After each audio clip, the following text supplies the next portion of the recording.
l'occasion de ces points de presse que je vais animer sur un dossier principal, à savoir la mégestion caractérisée que nous avons constatée depuis 2020, c'est-à-dire la CAGE depuis 2020, au niveau de l'une des sociétés importantes de notre pays, à savoir la Société nationale d'électricité SNED en sigle, laquelle situation est à la base aujourd'hui de la privation à plusieurs Congolaises et Congolais de leurs droits fondamentaux garantis par la Constitution, à savoir les droits d'accès à l'électricité.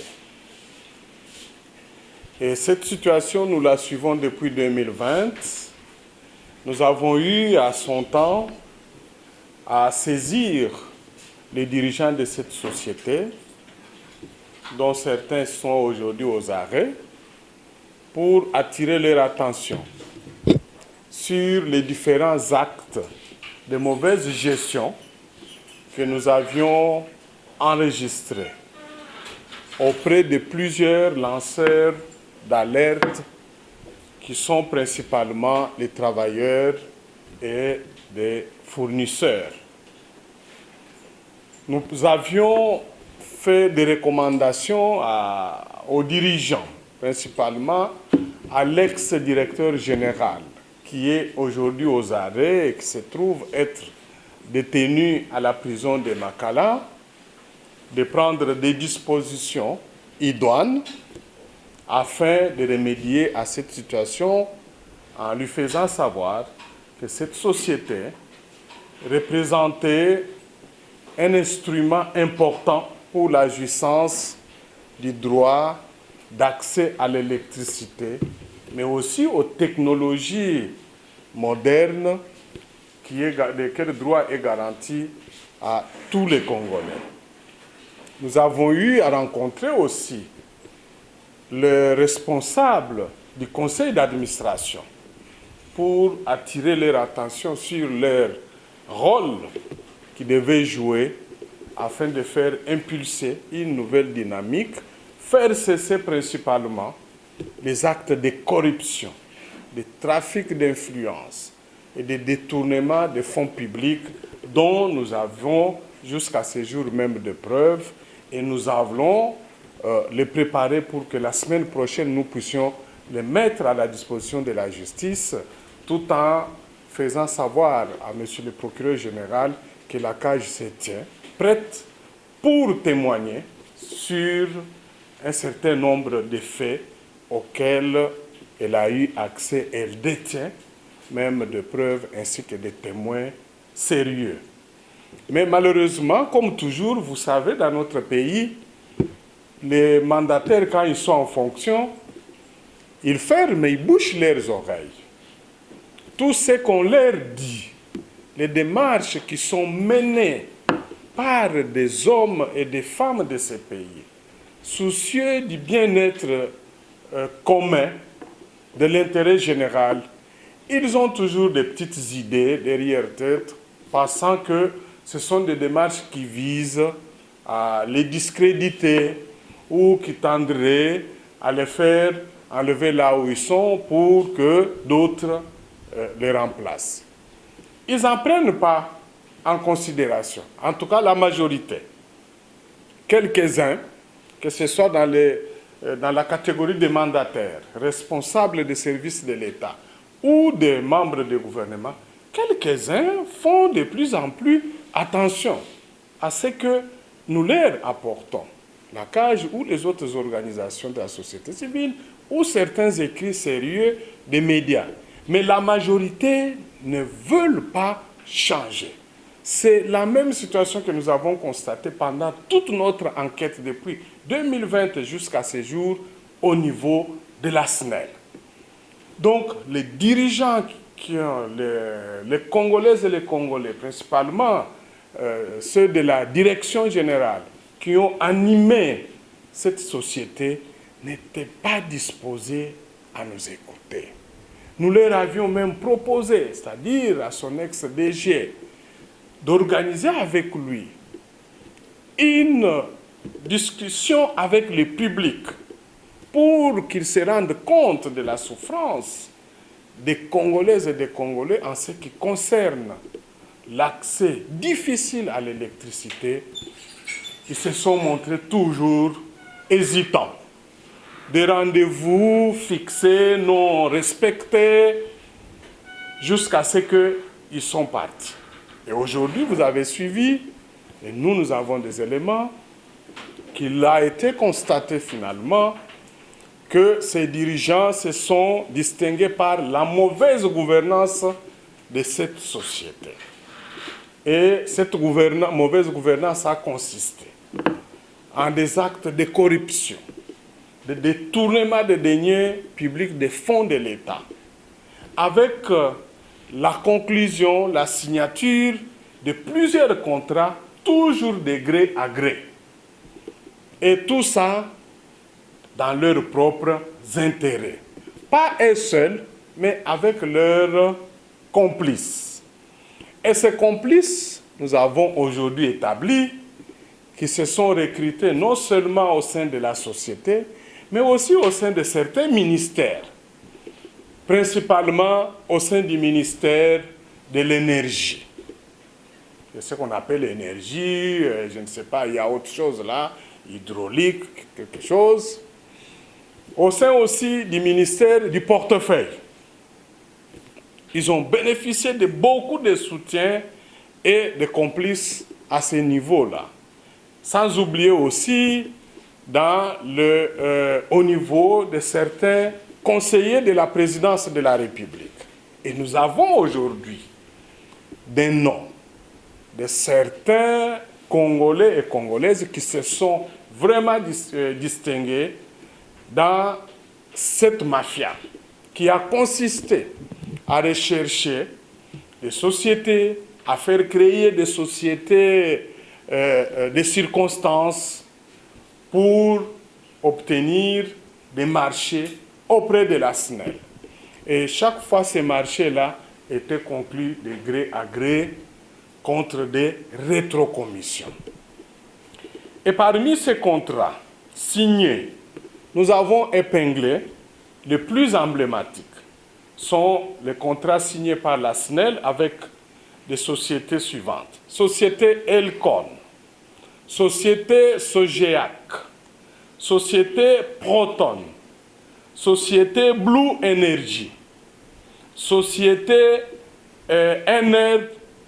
NRDC, Société Pivot et Société Proco. Nous avons tous les éléments sur ces sociétés, des contrats toujours de gré à gré. C'est ce qui fait que, aujourd'hui, que ce soit dans la capitale ou à l'intérieur de notre pays, nous avons tous des difficultés pour avoir de l'électricité. Parce que ce que nous avons constaté, ce sont des contrats de plusieurs millions. Il y a même un contrat pour lequel ils ont signé, ils ont fait engager la SNEL a versé à une société la somme de 700 000 $ par mois sur 10 ans pour des services qui ne sont même pas fournis à la SNEL jusqu'à ce jour. Il y a des sociétés comme Pivot qui ont signé avec un groupe de personnes pour ne pas donner l'impression que nous faisons du racisme, mais avec des étrangers.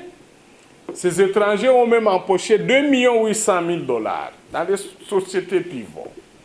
Ils ont empoché, ils sont partis, c'était pour fournir les services, installer les systèmes de paiement électronique. Cela n'a jamais été fait, mais ces gens ont empoché cet argent, ils sont partis jusqu'à ce jour. Il y en a beaucoup de contrats que nous avons analysés. Bref, vous vous rendez compte que c'est une vraie mafia qui a existé à la SNEL.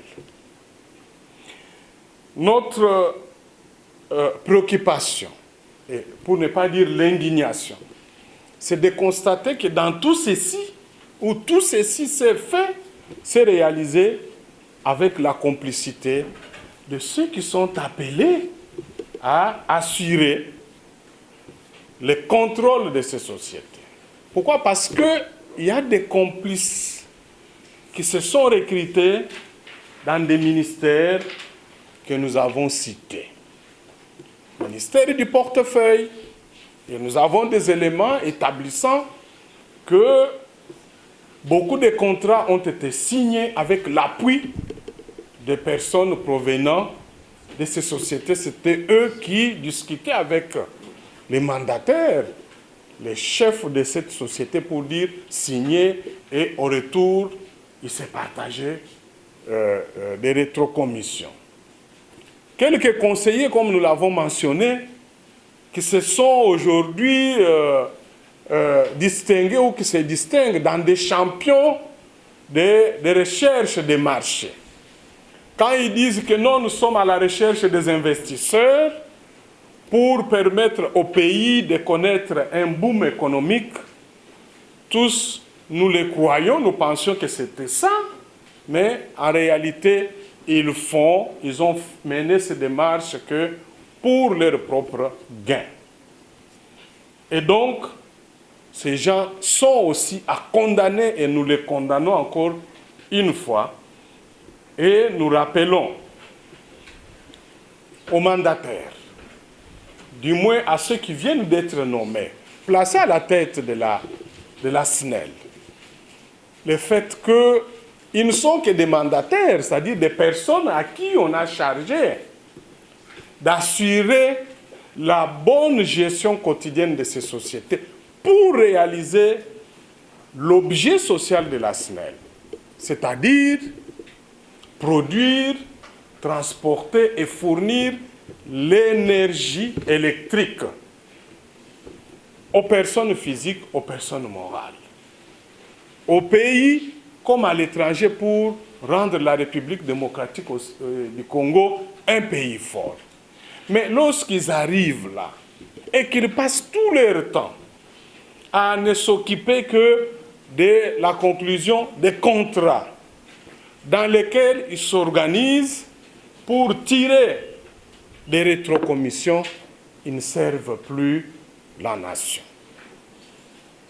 Deuxième chose, c'est que nous vilipendons aussi l'attitude de certains responsables de la justice. Parce que tous ces faits ont été portés à la connaissance de notre justice depuis 2020.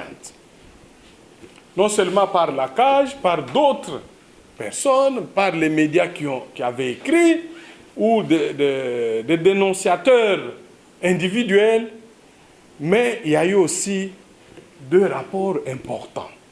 Les rapports de la CNRF, c'est-à-dire de la cellule nationale de renseignement financier. Il y a eu aussi les rapports, premier rapport de l'IGF. Ça, nous tirons de leurs sources, établissant à l'intention ou à la connaissance de responsables de la justice ces actes de mégestion de la société, et demandant des enquêtes judiciaires pour que les fautifs soient arrêtés, que l'argent volé à la SNEL puisse être récupéré. Rien n'avait été fait. Il a fallu attendre qu'un nouveau procureur général soit enfin nommé à la tête du parquet général après la cour d'appel de Kinshasa-Gombe, que des actions de plaidoyer soient encore redoublées pour qu'enfin le nouveau procureur général, que nous félicitons en passant, puisse réactiver